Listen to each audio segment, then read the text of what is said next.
Welcome to episode 13 of the Forensics World podcast. My name is Will Dodds, and I have recently retired from a 23-year policing career. 14 years of those were spent in the forensics crime scene area of work. So today we're going to talk about death, and I thought it would be kind of interesting to go through what could be called the family of mortises. And there are typically and classically four mortises associated with death. Now, before we get into each one, let's talk about the origin of the words or the terms. So, mortis is a Latin sourced word, and it is the noun for death. So, when we're talking of the mortises, the first one being pallor mortis, or we have post mortem, anything involving the word mortis or mortem, it's based upon death. Now, the four classic stages or mortises tend to fall, well, they do fall in sequence. The time spent in each one can vary. The time it takes for each one to appear can vary within a reasonable window, but they do follow a sequence. Similar to the stages of decomposition, the sequence is set, but the timing can be different. So, immediately after death, now for those of you who have dealt with a deceased person before, you're going to be familiar with these changes, depending on what type of a career you're in. Certainly more than just policing and forensics and crime scene, you're going to be dealing with death, medical, any number of different careers.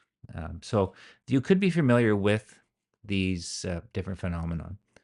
So immediately after death, things start to change. Of course, the decomposition process begins. And um, as I say, this is immediate. The first mortis that will appear, that you will notice, is called pallor mortis. Pallor mortis. So we've talked about death, mortis being the Latin noun for death. Pallor is a word which means sort of an unhealthy or pale appearance. So immediately after death, the blood circulation stops, and the blood then drains from the capillaries. And the capillaries, being the very tiny vessels that are near the skin, results in a pale appearance to the skin. So pallor mortis being this paleness after death, usually within 15 minutes, could be longer, an hour, up to 2 hours, you're going to see that paleness occur. But having seen uh, death in person many times, and in fact, in one situation, saw someone actually die in front of my eyes, the pallor mortis or the paleness can occur very quickly. Certainly within 15, 20 minutes, you're going to notice a significant change in the appearance of the skin of the deceased. That's the first mortis. The next mortis is called algor mortis. So you have pallor mortis, then algor mortis. Of course, mortis meaning death. Algor is a sensation of coldness or chilliness. So what happens with algor mortis? Because your circulation has stopped, death has come upon this person, the ability to maintain a body temperature obviously shuts down. So the body temperature will gradually drop, and it'll cool from the normal expected body temperature all the way down until it reaches the surrounding environment's temperature. Now, another word for this is called the ambient temperature. So the ambient temperature is the temperature of the environment or the surrounding environment.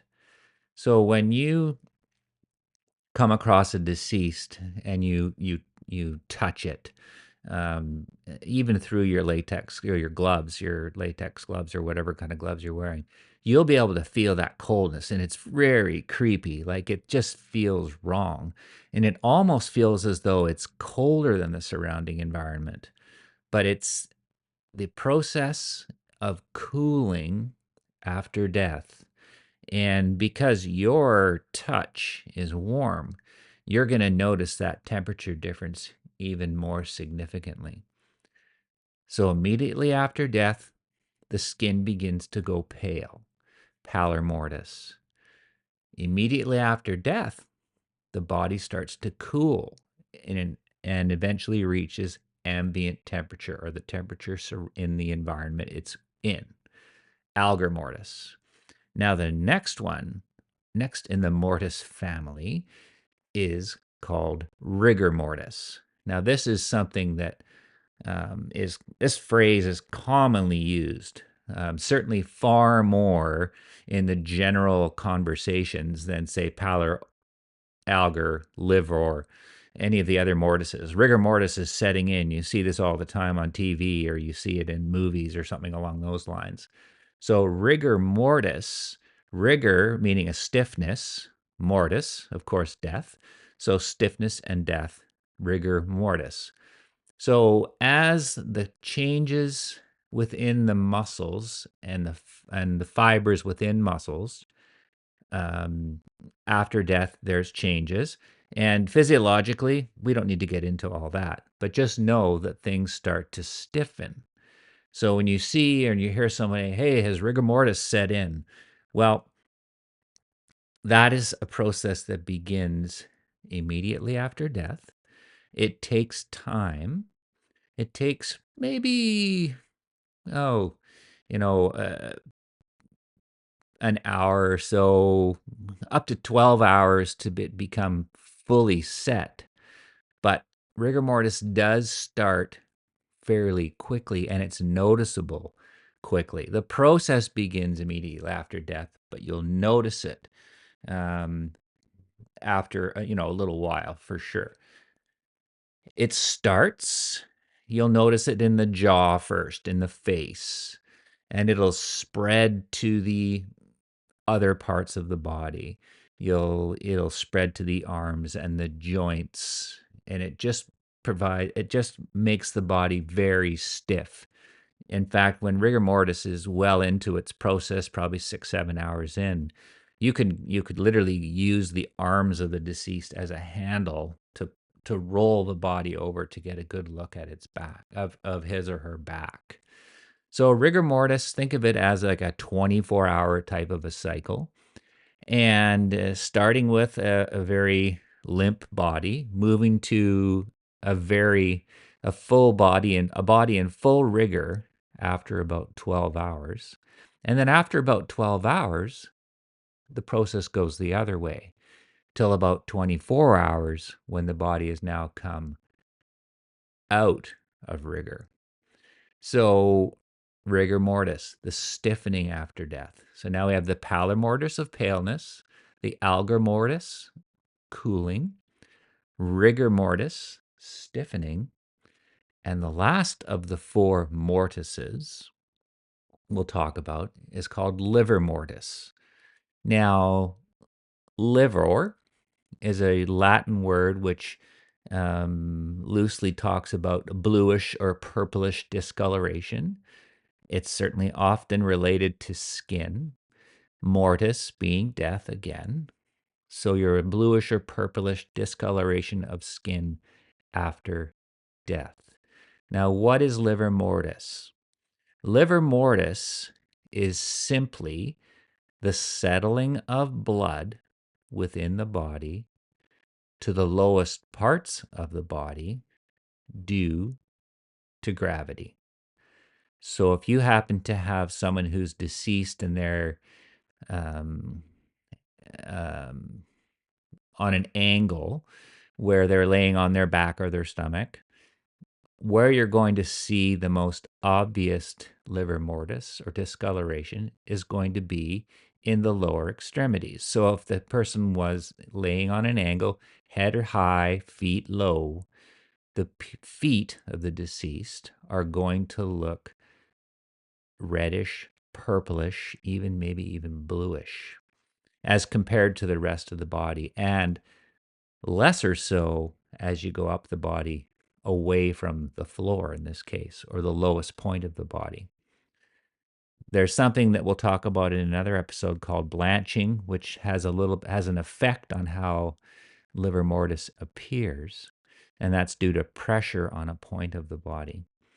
But livor mortis in general is going to be as a result of the action or the forces of gravity causing the blood to settle into the lowest part of the body.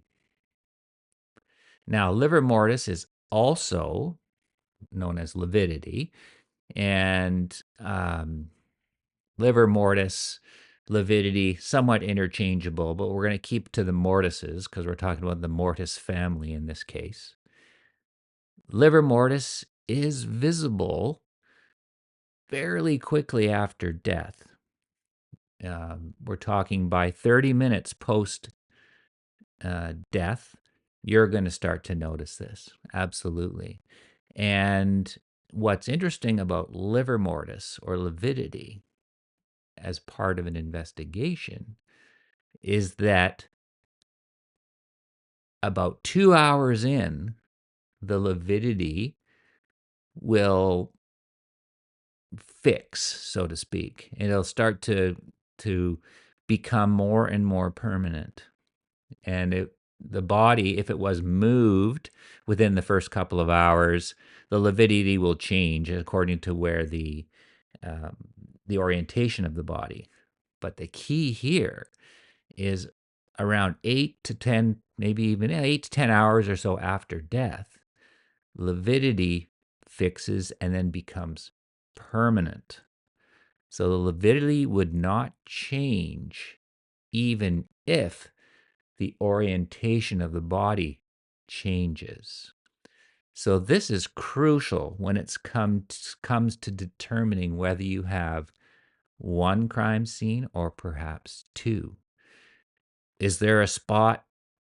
Is where you found the body where the body passed away, where the individual died? That's an important question. Because if you have a lividity or you have livor mortis, which suggests that the deceased was for a number of hours laying on their stomach, then you are going to discover lividity at the lower section of the body or the lower half of the body tending towards the stomach. Now, if you discover the body and it happens to be on its back, on his or her back, and the lividity is on the stomach, well, we have a problem. We have another question that needs to be answered. That question being, where did this person die? Because there's no way, if you discover a body on its back, that the lividity should be apparent and obvious on its stomach or on its front. So what you're then looking at is a situation where a body has been moved or perhaps dumped. And on a number of files, 3, 4 that I can think of, and specifically one in particular, the lividity that was visible on a deceased did not jive with the position in which the deceased was found. So in that case, we made a very important decision to broaden the investigation to seek out an original crime scene where the death had occurred. So lividity. livor mortis. So these four mortises, pallor mortis, algor mortis, rigor mortis, and livor mortis, can all be used as indicators or evidence when a forensic investigator is trying to determine the PMI, or the post-mortem interval. Post meaning after, mortem, death, interval, period of time. The time between death and the discovery of the body. Now, we've talked about in other episodes about blowflies and the blowfly cycle, eggs, larva times 3, pupa into the adult fly. That is one bit of information, or one indicator of what could be a post-mortem interval. But it's not actually related to the body. It's related to the bugs and the life cycle that they're in. When you're using the mortises to determine or give you an indication of post-mortem interval, you're actually using information from the body. So you're looking at the color of the skin. You're looking at the temperature of the skin, the temperature of the body, the feel of the body. I've never inserted a thermometer into a deceased person, but certainly you can tell if something's cold. There's some time that has passed since death. Rigor mortis is a great one, as long as you don't confuse going into full rigor with coming out of full rigor, because you'll be about 10 to 12 hours off. So you need to use all of your information to help determine the validity or the importance of every little bit of information. So you certainly need to consider all of the mortises in the mortis family as part of your death investigation as you work towards trying to determine the post-mortem interval. Post-mortem interval, again, very important for the investigation, very important for investigators to give a timeline. Timelines are always really important. So using these four mortises, it'll help you determine an idea for PMI. Again, as I said, blowfly life cycle helps to help determine PMI. Now, at some point, the mortises become almost irrelevant because you start getting into the stages of decomposition from fresh to bloat to active decay, advanced decay, into dry remains. And you want to,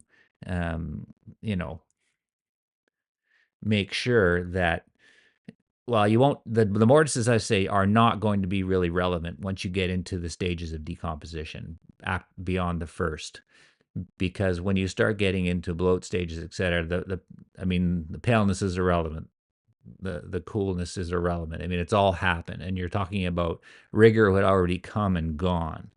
Lividity starts to be confused and can be, it's still there, but it doesn't quite look the same when the rest of the body is starting to decompose and you're having discoloration, marbling, any other type of a factor. So the mortises are crucial for the investigations and helping determine PMI in the initial onsets of your investigation, of your death investigation. The blowfly work, again, keeping in mind that that's talking about the flies as opposed to the using actual body as your indicators. All right, so that was our little talk about death. And it was talking about the mortis family: pallor mortis, skin paleness; algor mortis, body cooling; rigor mortis, muscle stiffening; and finally livor mortis, blood pooling, discoloration due to the force of gravity. Why are these important? They are important because it's all about trying to determine PMI, post-mortem interval, the time between death and discovery. All right. Thanks for listening. That's episode 13. We will move on from here. I'm going to try and be a little more consistent with my episodes. And I would like to invite you to check out Forensics World, all the podcasts, and check out Forensics World on Instagram, TikTok, YouTube, all over the place. And drop me a line, send me a DM. Would love to hear from you, love to talk to you. Remember, our theme overall is learn something today. Thank you for listening, and we will talk again soon.